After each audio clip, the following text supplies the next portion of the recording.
Your last name is going to be Kelly, right? Kelly, yeah. How to pronounce your first name? Amethyst. Amethyst. Yeah. Can you give me approximate a dollar value? About $800,000 to $1 million worth of jewelry. 800 to $1 million. It's all insured. But okay. Yeah. 2 nights ago, they came and robbed this house and took a bunch of jewelry. I have it on my security camera footage. I was at home.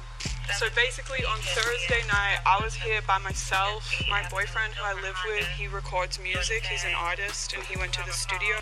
I was here downstairs in our basement with my friend, and about 3 hours after he had left, I heard footsteps walking across the front of our house. We went up once we heard the footsteps stop and we checked. There seemed to be nothing missing from the house and the back door was open. So I thought that— Alright folks, buckle up because what you're about to see is a tense, high-stakes home invasion caught on security footage and investigated by Atlanta PD.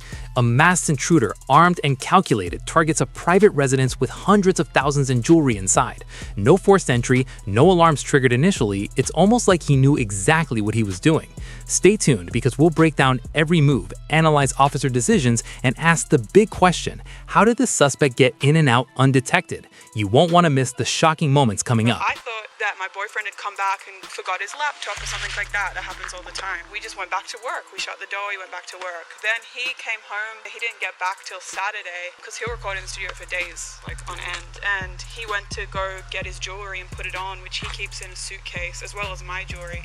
And he was like, "Where's my jewelry suitcase?" We looked all through the house. I couldn't find it anywhere. And I said to him, "Well, are you sure you didn't leave it at the studio?" And he was like, "No, when could somebody have come in here, or what could have happened?" And I said, "Well, did you come back the other night to get stuff?" And he was like, "No." So then I went and looked on my security footage and saw a man he's wearing a mask with black gloves with a gun. He was out here at the front of our house. It's all on footage for 20 minutes looking through all these windows and stuff. And then he comes down here. He walks up there. He has his gun like this with gloves. You can see him up there. My sister and my girl was in it. She pregnant and my sister's in it. See? Boss man, come in. Come see the shit.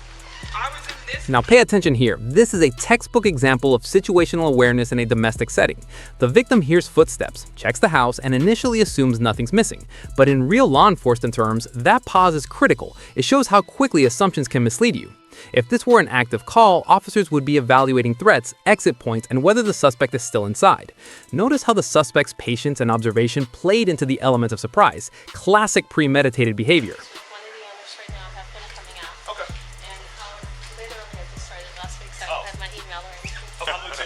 Rob. Hey, sorry, Steve. Pleasure. Rob, nice to meet you. Store manager.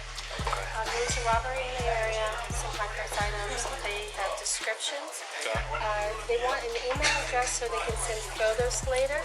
And so this way, if we hear anything or if anyone tries to sell anything, Right. Keep this. Yes, that's for you. Okay, good. We also put everything through the Atlanta Pawn Desk. Okay, So very cool. if anything goes to you, These are all very high value. From 70,000, $1 million, 35,000, 30,000, 54,000. And it is something like that. Thank you. Fellas, appreciate it. Thank you for your Hope help. you guys get them. Hope you guys get them. Seriously, Thank you. thanks so much. Nice to meet you, man. Thank you. Thank you. Have a good one. You too. Bye-bye. 94, homie out with 201. Say that one more time.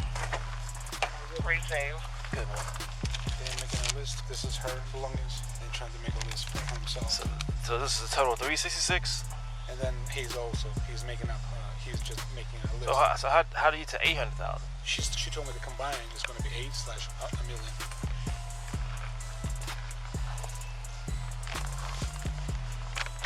All right. How to get in? Down one towards this one. The guy came like this way. There's a guy on foot. 30 till 2. I can't modify Dover and West Wesley. Give me some numbers or another Down product. right here. And I looked. Black guy, white guy. You can use 2704 Dover Road Northwest. Here's where the tension spikes. Security footage finally confirms what everyone feared. An armed intruder, gloves, mask, and gun, clearly casing the property for 20 minutes. This is not a random burglary, this is methodical, and officers immediately start considering suspect profile, possible escape routes, and known patterns in high-value home robberies. Look at how calm the suspect appears on camera. That's bold, and it raises questions. How many times has he scoped similar houses before, and was he targeting this family specifically?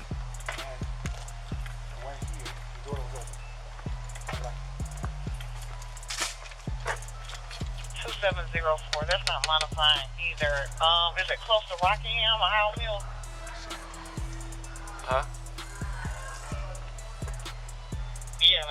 Yeah, Rockingham Drive actually. You can put Dover's Road, Northwest, and Rockingham Drive.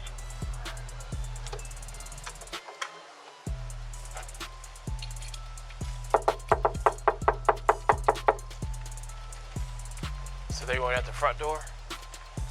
Hello?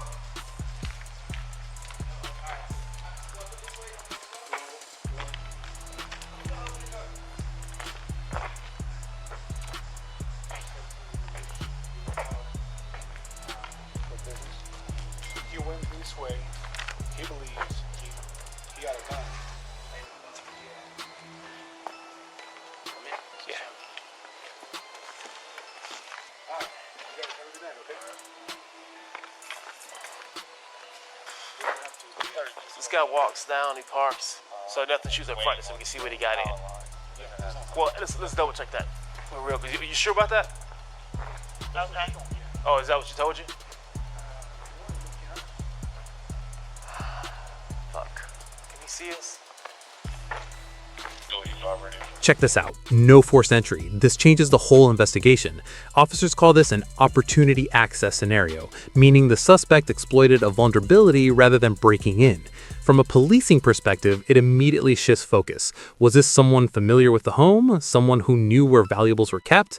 Notice the victim's observation that the intruder went straight to the jewelry, highly indicative of a planned operation. It's a reminder, in burglary cases, unlocked doors aren't just mistakes, they can be invitations for targeted theft. Go ahead.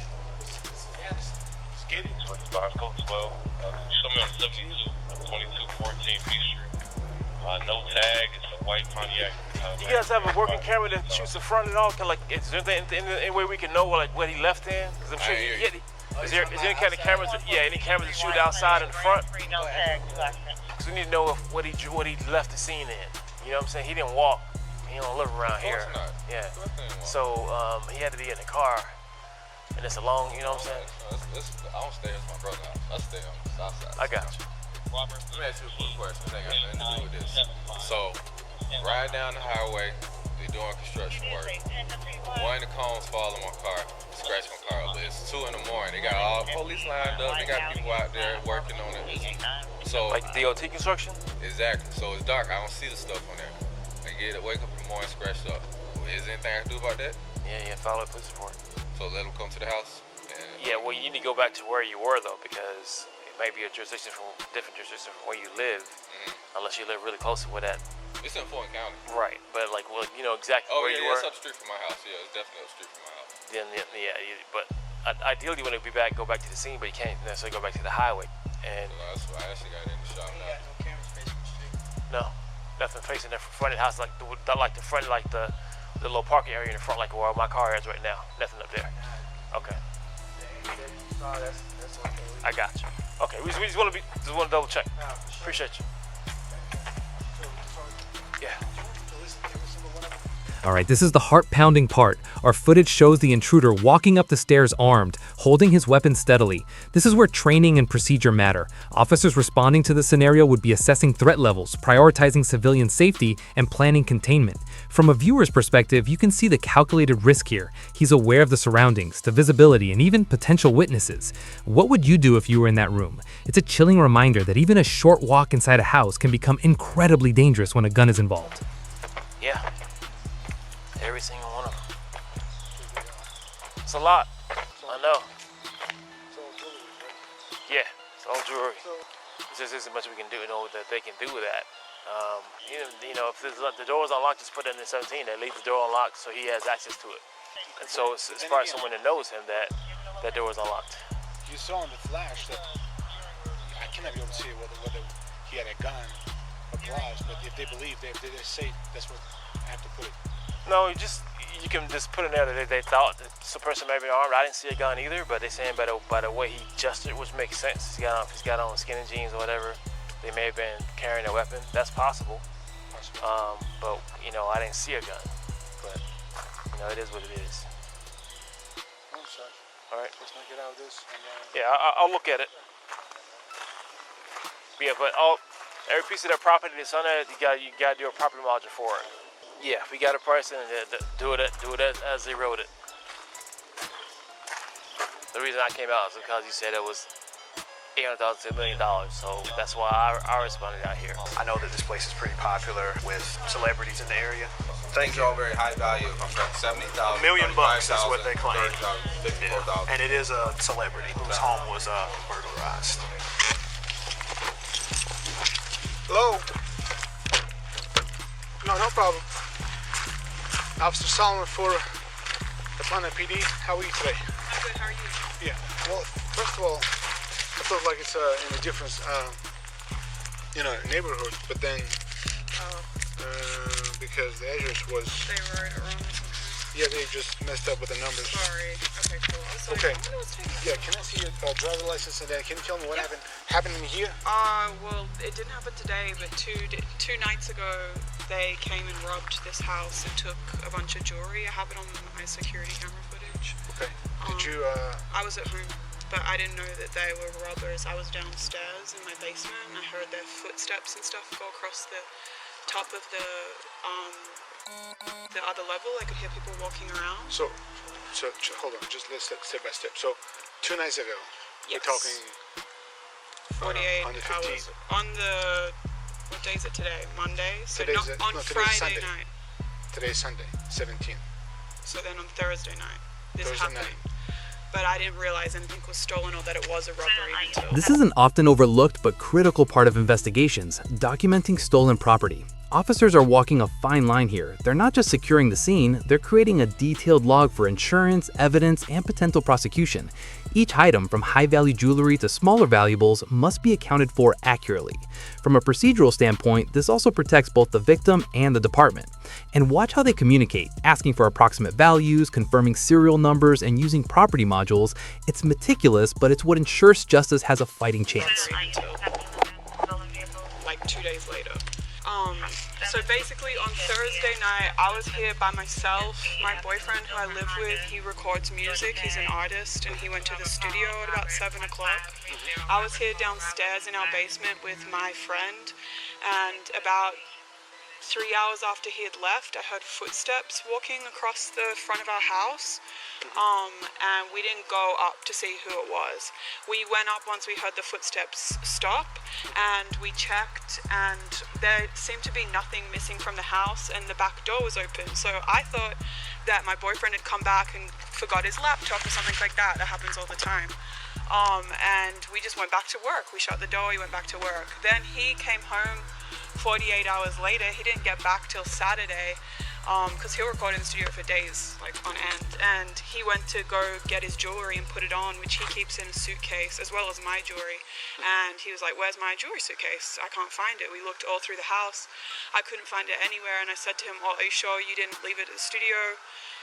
And he was like, "No." And I said to him, "Well, he was like, "Well, when could somebody have come in here, or what could have happened?" And I said, "Well, did you come back the other night to get stuff?" And he was like, "No." So then I went and looked on my security footage and saw a man where he's wearing a mask with black gloves with a gun.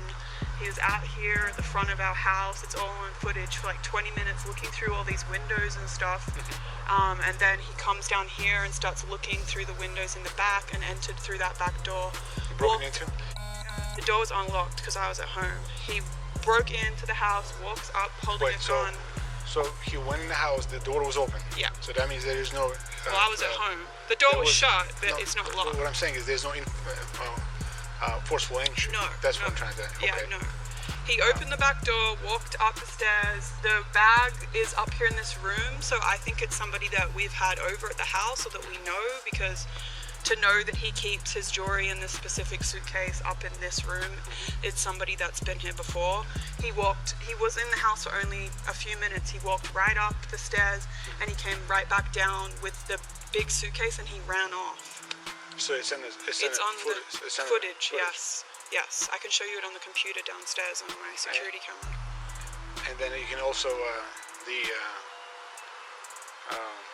so there's a probably timestamp as well. So you said 2 nights ago, what was the approximate time? This happened at between 9:30 and about 9:50. It's on the security camera what time exactly it happened.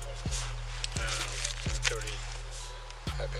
Can you show me what was the door that he... Yeah, I can show you the door. It's locked right now though, so for us to enter, we'll have to go in through the house. But he was up here at the front looking through all these windows. I had the lights off because it was nice. I think he thought that there was nobody home. And then he came down here. He was peeking through those windows there, looking in at what was happening downstairs, and through crouching down here, and then he came up to this door and walked through this door. You can see on the security footage we have stairs going up here, and you see him enter, and he's holding a gun like this. He walked up these stairs. From this door, right? Yeah, from this door. And this door was left open when I came out, probably like 10 minutes after I heard the footsteps. We came out and walked, and nobody was upstairs, and this door was left open. But you heard that someone was walking? Yes, I heard someone's footsteps walking across the top. Okay. And then, do you know also, do you have the footage, yes, the surveillance system in the front to be able to see? He was driving a car? And he wasn't driving a car. He was definitely on foot for this part of the property because our gates were shut. So he must have jumped the gate. Okay. He's in the window for us. But I can show you all the angles I have of that I can record it in. Well, what I need to do, I have to go to talk to my supervisor, explain this whole situation. Yeah. And meanwhile, you guys, can you be able to, what's going on, man? Hi. Can you be able to, in meantime, to put the jewelers by name or at least a price range? It's all insured. So yeah, we make a list because I'm going to put it in the system. Okay. I made a list. And I'll make a list with my stuff as well.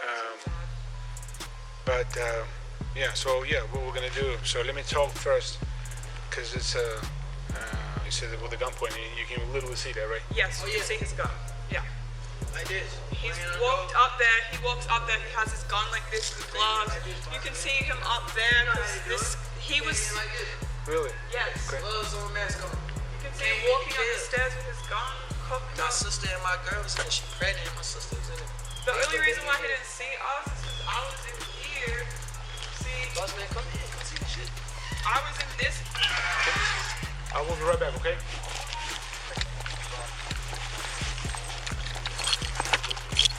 3212 radio. Can you raise supervisor for 2?